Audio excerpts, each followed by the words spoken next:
Hi there, good afternoon. I'm Fran and I am going to be reading chapter 10 of The Wind in the Willows. This is going to be another long one, so get yourself settled in with a nice drink, some snacks, and I'll take you along with me. Chapter 10, The Further Adventures of Toad. The front door of the hollow tree faced eastwards, so Toad was called at an early hour, partly by the bright sunlight streaming in on him, partly by the exceeding coldness of his toes, which made him dream that he was at home in bed in his handsome room with a Tudor window, on a cold winter's night, and his bedclothes had got up, grumbling and protesting that they couldn't stand the cold any longer, and had run downstairs to the kitchen fire to warm themselves, and he had followed on bare feet along miles and miles of icy stone-paved passages, arguing and beseeching them to be reasonable. He would probably have aroused much earlier had he not slept for some weeks on straw over stone flags, and almost forgotten the friendly feeling of thick blankets pulled well round the chin. Sitting up, he rubbed his eyes first and his complaining toes next, wondered for a moment where he was, looking round for the familiar stone wall and the little barred window. Then, with a leap of the heart, remembered everything, his escape, his flight, his pursuit, remembered first and best thing of all that he was free. Free.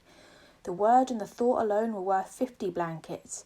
He was warm from end to end as he thought of the jolly world outside, waiting eagerly for him to make his triumphal entrance, ready to serve him and play up to him, anxious to help him and to keep him company, as it always had been in days of old before misfortune fell upon him. He shook himself and combed the dry leaves out of his hair with his fingers, and, his toilet complete, marched forth into the comfortable morning sun, cold but confident, hungry but hopeful, all nervous terrors of yesterday dispelled by rest and sleep and frank and heartening sunshine. He had the world all to himself that early summer morning. The dewy woodland, as he threaded it, was solitary and still. The green fields that succeeded the trees were his own to do as he liked with. The road itself, when he reached it in that loneliness that was everywhere, seemed, like a stray dog, to be looking anxiously for company. Toad, however, was looking for something that could talk and tell him clearly which way he ought to go.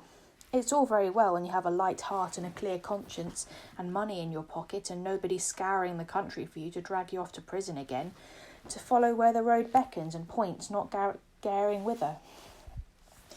The practical Toad cared very much indeed, and he could have kicked the road for its helpless silence when every minute was of importance to him. The reserved rustic road was presently joined by a shy little brother in the shape of a canal, which took its hand and ambled along by its side in perfect confidence, but with the same tongue-tied, uncommunicative attitude towards strangers. "Bother them," said Toad to himself. "But anyhow, one thing's clear, they must both be coming from somewhere and going to somewhere. You can't get over that. Toad, my boy." So he marched on patiently by the water's edge. Round a bend in the canal came plodding a solitary horse, stooping forward as if in anxious thought. From rope traces attached to his collar stretched a long line, taut but dipping with his stride, the further part of it dripping pearly drops. Toad let the horse pass and stood waiting for what the fates were sending him. With a pleasant swirl of quiet water at its blunt bow, the barge slid up alongside of him, its gaily painted gunwale level with the towing path, its sole occupant a big stout woman wearing a linen sunbonnet, one brawny arm laid upon the tiller. "A nice morning, ma'am," she remarked to Toad as she drew up level with him.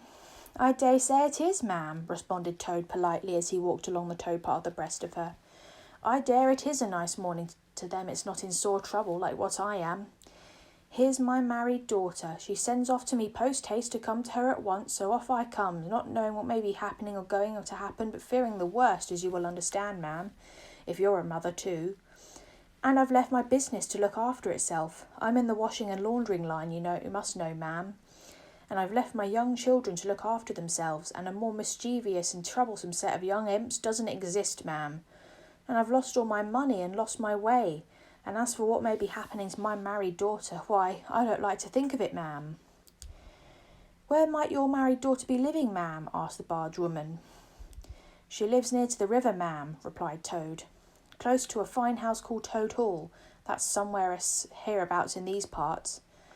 Perhaps you may have heard of it." "Toad Hall? "Why, I'm going that way myself," replied the bargewoman. "This canal joins the river some miles further on in a little above Toad Hall, and then it's an easy walk. You come along in the barge with me and I'll give you a lift." She steered the barge close to the bank, and Toad, with many humble and grateful acknowledgments, stepped lightly on board and sat down with great satisfaction. "Toad's luck again," thought he. "I always come out on top." "So you're in the washing business, ma'am," said the bargewoman politely as they glided along. "And a very good business you've got too, I dare say, if I'm not making too free in saying so." "Finest business in the whole country," said Toad airily. "All the gentry come to me. Wouldn't go to anyone else if they were paid, they know me so well. You see, I understand my work thoroughly, and attend to it all myself. Washing, ironing, clear starching, making up gents' fine shirts for evening wear, everything's done under my own eye." "But surely you don't do all that work yourself, ma'am?" asked the bargewoman respectfully. "Oh, I have girls," said Toad lightly. 20 girls or thereabouts, always at work. But you know what girls are, ma'am. Nasty little hussies, that's what I call 'em." "So do I too," said the bargewoman with great heartiness. "But I dare say you set yours to rights, the idle trollops. And are you very fond of washing?" "I love it," said Toad. "I simply dote on it. Never so happy as when I've got both arms in the wash tub. But then it comes so easy to me. No trouble at all. A real pleasure, I assure you, ma'am." "What a bit of luck meeting you," observed the bargewoman thoughtfully. "A regular piece of good fortune for both of us." "Why, what do you mean?" asked Toad nervously. "Well, look at me now," replied the bargewoman. "I like washing too, just the same as you do, and for that matter, whether I like it or not, I have got to do all my own, naturally moving about as I do. Now my husband, he's such a fellow for shirking his work and leaving the barge to me that never a moment do I get to seeing my own affairs. For rights he ought to be here now, either steering or attending to the horse, though luckily the horse has sense enough to attend to himself. Instead of which, he's gone off somewhere with the dog to see if they can't pick a rabbit for dinner. Says he'll catch me up at the next lock. Well, that's as may be. I don't trust him once he get off with that dog, what's worse than he is. But meantime, how am I to get on with my washing?" "Oh, never mind about the washing," said Toad, not liking the subject. "Try and fix your mind on that rabbit. A nice fat young rabbit, I'll be bound. Got any onions?" "I can't fix my mind on anything but my washing," said the bargewoman. "And I wonder you can be talking of rabbits with such a joyful prospect before you. There's a heap of things of mine that you'll find in a corner of the cabin. If you'll just take 1 or 2 of the most necessary sort, I won't venture to describe them to a lady like you, but you'll recognise them at a glance, and put them through the wash tub as we go along, why, it'll be a pleasure to you, as you rightly say, and a real help to me. You'll find a tub handy, and soap, and a kettle on the stove, and a bucket to haul up water from the canal with. Then I shall know you're enjoying yourself instead of sitting here idle, looking at the scenery and yawning your head off." "Here, you let me steer," said the Toad, now thoroughly frightened, "and then you can get on with your washing your own way. I might spoil your things, or not do 'em as you like. I'm more used to gentlemen's things myself. It's my special line." "Let you steer?" replied the bargewoman, laughing. "It takes some practice to steer a barge properly. Besides, it's dull work, and I want you to be happy. No, you shall do the washing you are so fond of, and I'll stick to the steering that I understand. Don't try and deprive me of the pleasure of giving you a treat." Toad was fairly concerned. He looked for escape this way and that, saw that he was too far from the bank for a flying leap, and suddenly resigned himself to his fate. "If it comes to that," he thought in desperation, "I suppose any fool can wash." He fetched tub, soap, and other necessaries from the cabin, selected a few garments at random, tried to recollect what he had seen in casual glances through laundry windows, and set to. A long half-hour passed, and every minute of it saw Toad getting crosser and crosser. Nothing that he could do to the things seemed to please them or do them good. He tried coaxing, he tried slapping, he tried punching. They smiled back at him out of the tub, unconverted, happy in their original sin. Once or twice he looked nervously over his shoulder at the bargewoman, but she appeared to be gazing out in front of her, absorbed in her steering. His back ached badly, and he noticed with dismay that his paws were beginning to get all crinkly. Now Toad was very proud of his paws. He muttered under his breath words that should never pass the lips of either washerwoman or Toads, and lost the soap for the 50th time. A burst of laughter made him straighten himself and look round. The barge woman was leaning back and laughing unrestrainedly till the tears ran down her cheeks.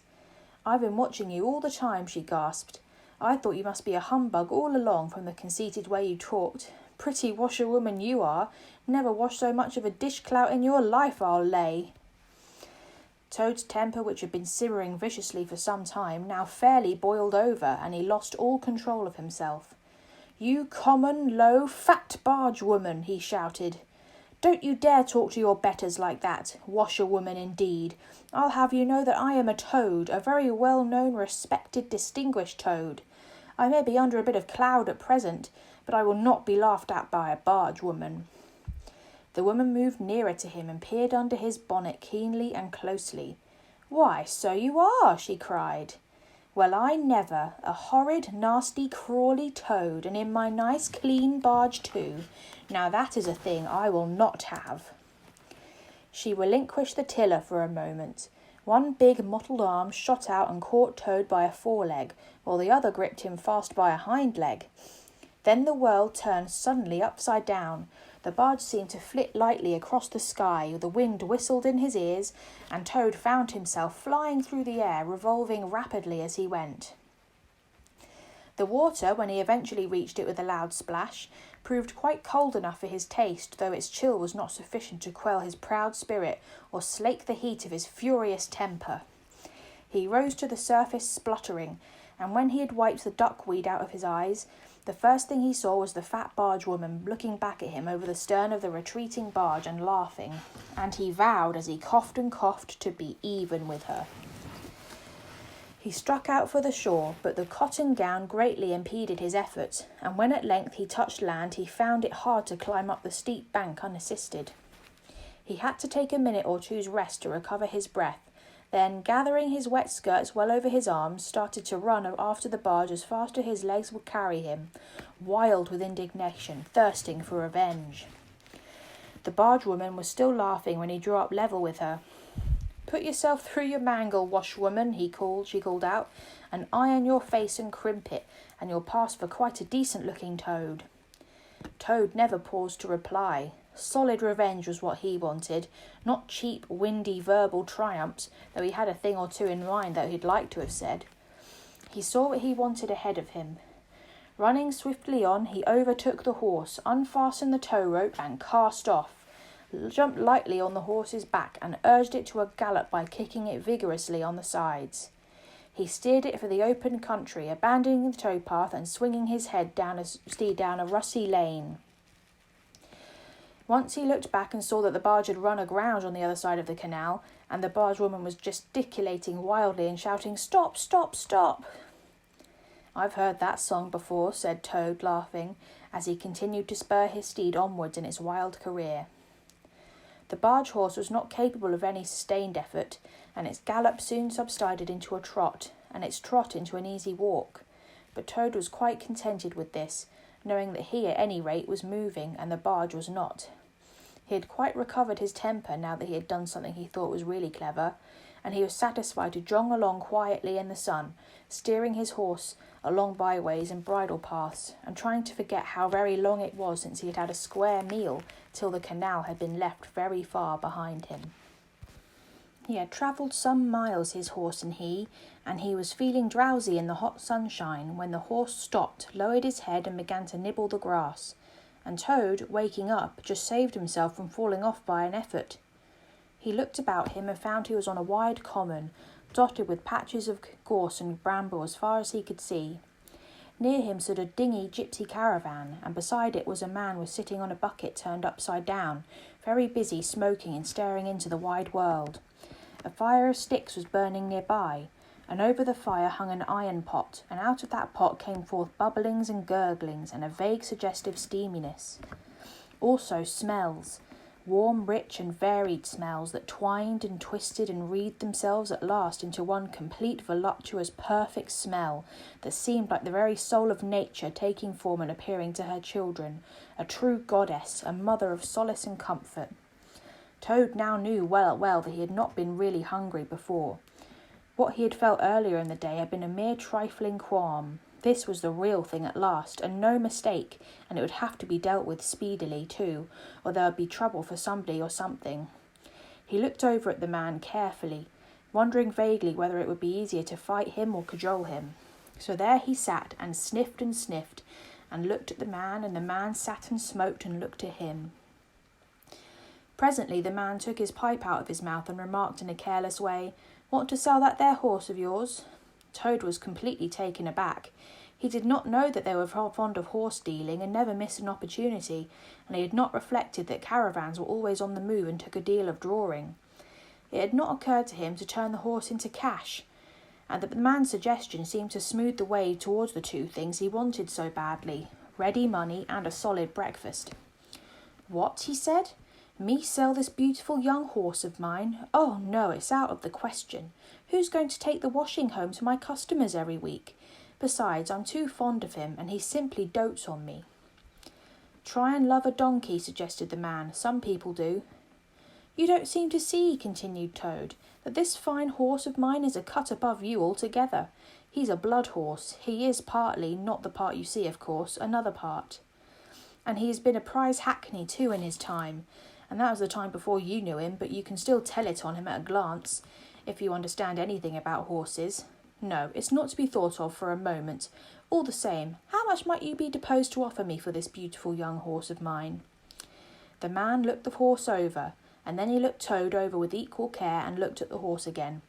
"Shilling a leg," he said briefly, and turned away, continuing to smoke and try and stare the wide world out of countenance. "A shilling a leg?" cried Toad. "If you please, I must take a little time to work that out and see just what it comes to." He climbed down off the horse and left it to graze and sat down by the man and did sums on his fingers, and at last he said, "A shilling a leg? Why, that comes to exactly 4 shillings and no more. Oh no, I couldn't think to accepting 4 shillings for this beautiful young horse of mine." "Well," said the man, "I'll tell you what I do. I'll make it 5 shillings, and that's 3 and 6pence more than the animal's worth, and that's my last word." Then Toad sat and pondered long and deeply, for he was hungry and quite penniless, and still some way, he knew not how far, from home, and enemies might still be looking for him.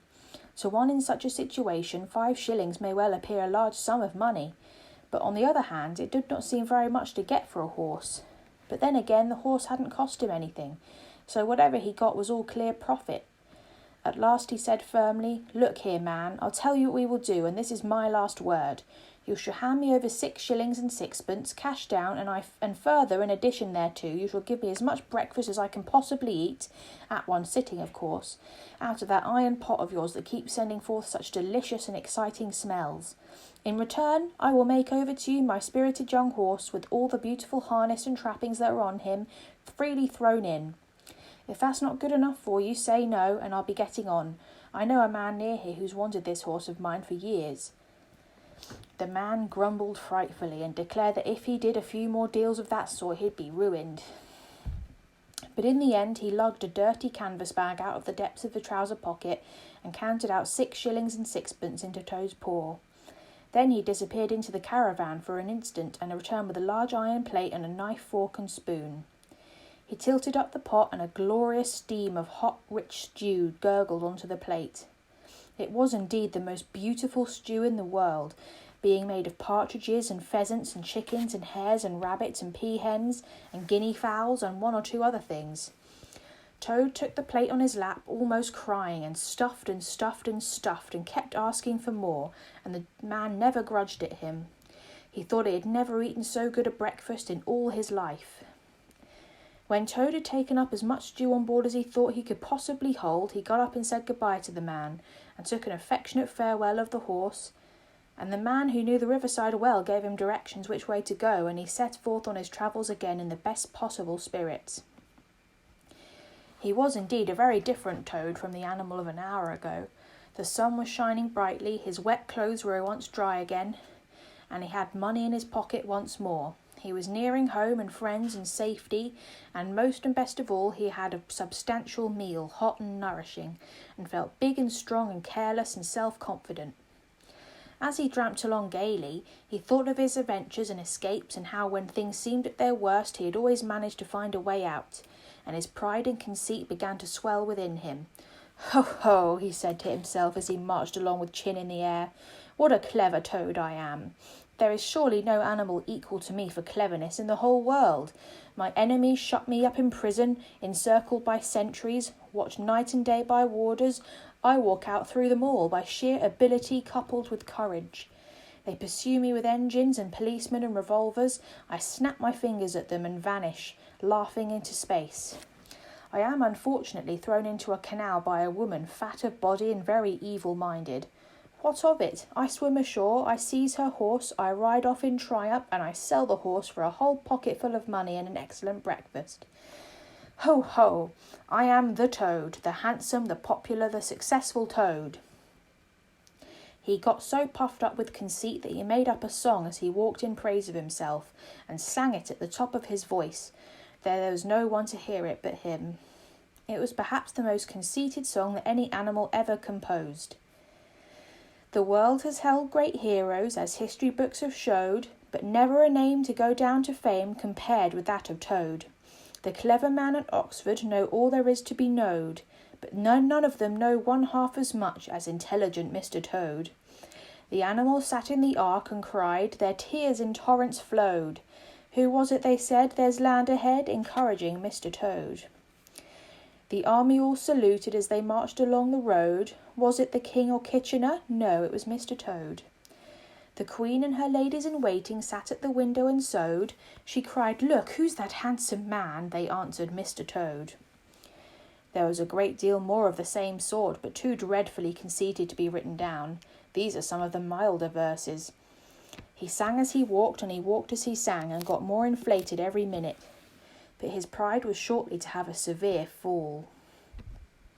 After some miles of country lanes, he reached the high road, and as he turned into it and glanced along its wide length, he saw approaching him a speck that turned into a dot, and then into a blob, and then into something very familiar, and a double note of warning only too well known fell on his delightful ear. This is something I like, said the excited Toad. This is real life again. This is once more the great world from which I have been missed so long.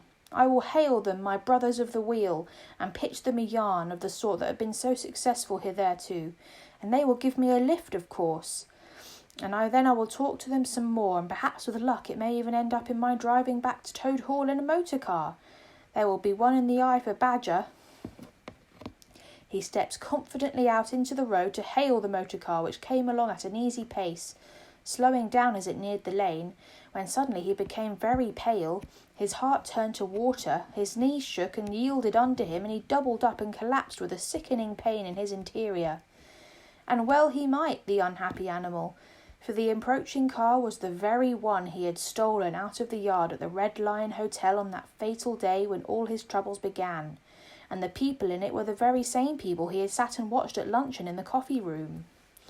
He sank down in a shabby, miserable heap in the road, murmuring to himself in his despair, It's all up, it's all over now, chains and policemen again, prison again, dry bread and water again. Oh, what a fool I've been! What did I want to go strutting about the country for, singing conceited songs and hailing people in broad day on the high road, instead of hiding till nightfall and slipping home quietly by back ways? Oh, hapless Toad, ill-fated animal! The terrible motor car drew slowly nearer and nearer, till at last he heard it stop just short of him. Two gentlemen got out and walked round the trembling heap of crumpled misery lying in the road, and one of them said, Oh dear, this is very sad. Here's a poor old thing, a washerwoman apparently, who has fainted in the road. Perhaps she's overcome by the heat, poor creature, or possibly she's not had any food today. Let us lift her into the car and take her to the nearest village where doubtless she has friends. They tenderly lifted Toad into the motor car and propped him up with soft cushions and proceeded on their way. When Toad heard them talk in so kind and sympathetic a way, and knew that he was not recognised, his courage began to revive, and he cautiously opened one first eye and then the other. Look, said one of the gentlemen, she's better already. The fresh air is doing her good. How do you feel now, ma'am? Thank you kindly, sir, said Toad in a feeble voice. I'm feeling a great deal better. That's right, said the gentleman. Now keep quite still, and above all, don't try to talk. "I won't," said Toad. "I was only thinking if I might sit on the front seat there beside the driver where I could get the fresh air full in my face, I should soon be all right again." "What a very sensible woman," said the gentleman. "Of course you shall." So they carefully helped Toad into the front seat beside the driver, and on they went again. Toad was almost himself again by now. He sat up, looked about him, and tried to beat down the tremors, the yearnings, the old cravings that rose up and beset him and took possession of him entirely. "It is fate," he said to himself. "Why strive? Why struggle?" And he turned to the driver at his side. "Please, sir," he said, "I wish you would kindly let me try and drive the car for a little. I've been watching you carefully, and it looks so easy and so interesting, and I should like to be able to tell my friends that once I had driven a motor car." The driver laughed at the proposal so heartily that the gentleman inquired what the matter was. When he heard, he said to Toad's delight, "Bravo, ma'am, I like your spirit. Let her have a try and look after her. She won't do any harm." Toad eagerly scrambled into the seat vacated by the driver, took the steering wheel in his hands, listened with affected humility to the instructions given him, and set the car in motion, but very slowly and carefully at first, so he was determined to be prudent. The gentlemen behind them clapped their hands and applauded, and Toad heard them saying, "How well she does it! Fancy a washerwoman driving a car as well as that the first time." Toad went a little faster, then faster still, then faster. He heard the gentleman call out warningly, "Be careful, washerwoman," and this annoyed him, and he began to lose his head. The driver tried to intervene, but he pushed him down in the seat with one elbow and put on full speed. The rush of air in his face, the hum of the engines, and the light jump of the car beneath him intoxicated his weak brain. "Washerwoman indeed," he shouted recklessly. "Ho-ho, I am the Toad, the motor car snatcher, the prison breaker, the Toad who always escapes. Sit still, and you shall know what driving really is, for you are in the hands of the famous, the skilful, the entirely fearless Toad." With a cry of horror, the whole party rose and flung themselves on him. "Seize him," they cried. "Seize the Toad, the wicked animal who stole our motor car. Bind him, chain him, drag him to the nearest police station. Down with the desperate and dangerous Toad." Alas, they should have thought. They ought to have been more prudent. They should have remembered to stop the motor car somehow before playing any pranks of that sort. With a half-turn of the wheel, the Toad sent the car crashing through a low hedge that ran along the roadside. One mighty bound, a violent shock, and the wheels of the car were churning up the thick mud of a horse pond. Toad found himself flying through the air with a strong upward rush and delicate curve as swallow. He liked the motion, was just beginning to wonder whether it would go on until he developed wings and turned into a toad bird, when he landed on his back with a thump in the soft rich grass of a meadow.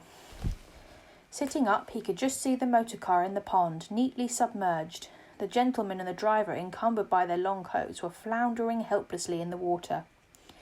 He picked himself up rapidly and set off running across country as hard as he could, scrambling through hedges, jumping ditches, pounding across fields till he was breathless and weary and had to settle down into an easy walk. When he had recovered his breath somewhat and was able to think calmly, he began to giggle, and from giggling he took to laughing, and he laughed till he had to sit down under a hedge.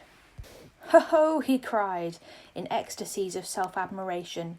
"Toad again! Toad, as usual, comes out on the top. Who was it got them to give them a lift? Who managed to get them on the front seat for the sake of fresh air? Who persuaded them into letting him see if he could drive? Who landed them all in a horse pond?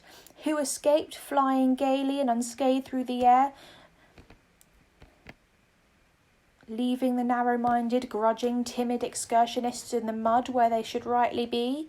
Why, Toad, of course. Clever Toad, great Toad, good Toad."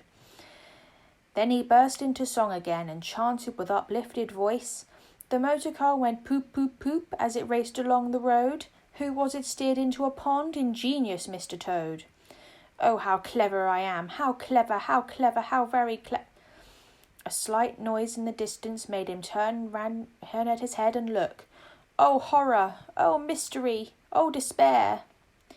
About 2 fields off, a chauffeur in his leather gaiters and 2 large rural policemen were visible, running toward them as hard as they could go. Poor Toad sprang to his feet and pelted away again, his heart in his mouth. "Oh my," he gasped as he panted along. "What an ass I am! What a conceited and heedless ass! Swaggering again, shouting and singing songs again, sitting still and gassing again. Oh my, oh my, oh my." He glanced back and saw to his dismay that they were gaining on him. On he ran desperately, but kept looking back and saw that they were steadily gained. He did his best, but he was a fat animal, and his legs were short, and still they gained. He could hear them close behind him now. Ceasing to heed where he was going, he struggled on blindly and wildly, looking back over his shoulder at the now triumphant enemy, when suddenly the earth failed under his feet. He grasped up the air and splash! He found himself head over heels in deep water, rapid water, water that bore him along with a force he could not contend with, and he knew that in his blind panic he had run straight into the river. He rose to the surface and tried to grasp the reeds and the rushes that grew along the water's edge close under the bank, but the stream was so strong that it tore him out of his hands. "Oh my," gasped poor Toad, "if ever I steal a motor car again, if ever I sing another conceited song—" Then down he went and came up breathless and spluttering. Presently he saw that he was approaching a big dark hole in the bank just above his head, and as the stream bore him past he reached up with a paw and caught hold of the edge and held on.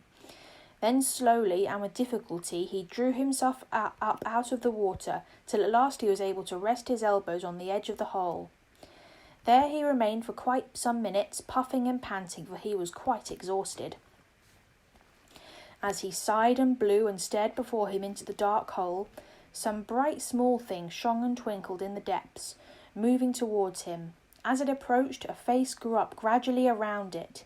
It was a familiar face, brown and small with whiskers, grave and round with neat ears and silky hair. It was the water rat. Thank you for listening. That was chapter 10. And we hope you'll come back to listen to the rest of the story. There's only a couple of chapters left now. So I hope you've been enjoying and thank you for listening. Bye.